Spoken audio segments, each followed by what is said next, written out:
जब आप अपनी किसी फ्रेंड्स की हैंडराइटिंग देखते हैं तो आपके भी मन में यही सवाल आता होगा कि क्या कमाल का लिखता है, क्या मैं इसके जैसा नहीं लिख सकता? अगर मैं इसके जैसा लिख लेता ना तो मजा आ जाता।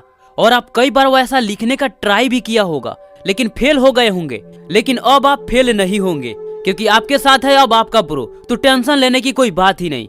भले ही आपका फ्रेंड्स आपको नहीं बताया, लेकिन अब मैं आपको 3 ऐसे सीक्रेट बताने वाला हूं जिसे अगर आप फॉलो करते हैं तो आपका हैंडराइटिंग इतना स्मूथ हो जाएगा कि आप सोच भी नहीं सकते। और दोस्त, हैंडराइटिंग से आपका एग्जाम में बहुत बड़ा असर पड़ता है। अगर मैं कहूं कि आपका 10% नंबर सिर्फ हैंडराइटिंग से बढ़ जाता है तो शायद आप नहीं मानेंगे, पर मैं आपको बताता हूं कि कैसे बढ़ता है। देखो, सुंदरता किसी को भी इम्प्रेस कर लेता है। 100 लोगों में होगा तब भी दिख जाएगा, बस वही आपका एग्जाम में भी होता है। जैसे आप इम्प्रेस हो जाते हैं अपनी फ्रेंड्स की हैंडराइटिंग को देख के, वैसे ही एग्जाम कॉपी को चेक करने वाले टीचर भी इम्प्रेस हो जाते हैं आपके हैंडराइटिंग को देख के। और इसका बहुत बड़ा साइंटिफिक रीजन भी है। दोस्त, जब हम नर्वस होते हैं और अचानक जब हमारे सामने कोई अच्छी चीज आ जाए तो हम एकदम से खुश हो जाते हैं और उस चीज को हम कुछ ना कुछ क्रेडिट जरूर देते हैं।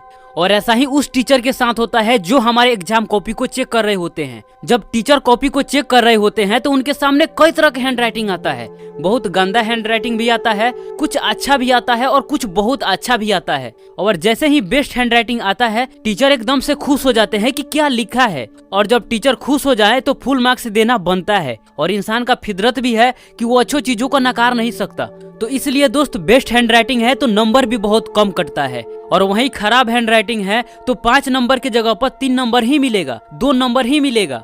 तो दोस्त, ये रहा बेस्ट हैंडराइटिंग के साथ नंबर का खेल। अब हम बात करते हैं कि अपने हैंडराइटिंग को सुधारे कैसे। नंबर 1, पेन को पकड़ने का तरीका क्या है। दोस्त, हर स्टूडेंट का पेन पकड़ने का तरीका अलग है, पर हैंडराइटिंग सबसे ज्यादा खराब तभी होता है जब हमारा पेन पकड़ने का तरीका गलत होता है। दोस्त, आप किसी भी प्रकार से पेन को पकड़े, पर पेन पर आपको ज्यादा प्रेशर नहीं डालना। अगर आप पेन पर प्रेशर डालते हैं तो 80% चांस है कि आपका हैंडराइटिंग नहीं सुधरेगा, क्योंकि प्रेशर डाल के लिखने पर उसका निशान अगले पेज पर भी उगता है और इससे अगला पेज भी प्रभावित होता है। इससे हाथ बहुत जल्द थक जाता है और हाथ में दर्द होने लगता है और आप फास्ट भी नहीं लिख पाएंगे।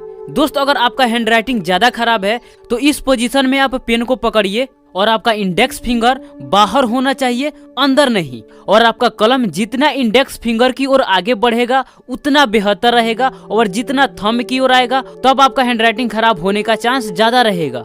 तो दोस्त, कलम को पकड़ने का पोजीशन नोट कर लीजिए और कलम पर प्रेशर ज्यादा मत डालिए।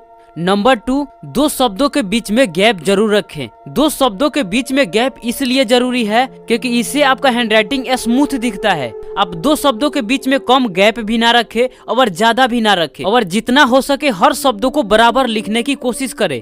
नंबर 3, लिखने का ज्यादा प्रैक्टिस करें। दोस्त, किसी भी काम में जब तक हम प्रैक्टिस नहीं करते तब तक हम उसमें परफेक्ट नहीं बन सकते। दोस्त, आप जितना लिखेंगे उतना आपका हैंडराइटिंग बेहतर होते जाएगा और फास्ट लिखने का हैबिट भी बन जाएगा, जो आपके एग्जाम में बहुत काम आएगा। तो दोस्त, ये तीनों टिप्स को फॉलो करिए और देखिए कि आपका हैंडराइटिंग कितना जल्दी सुधर जाता है। कैसा लगा वीडियो दोस्त, कमेंट में जरूर बताइएगा। मिलते हैं आपसे फिर अगले वीडियो में, तब तक के लिए आपका धन्यवाद।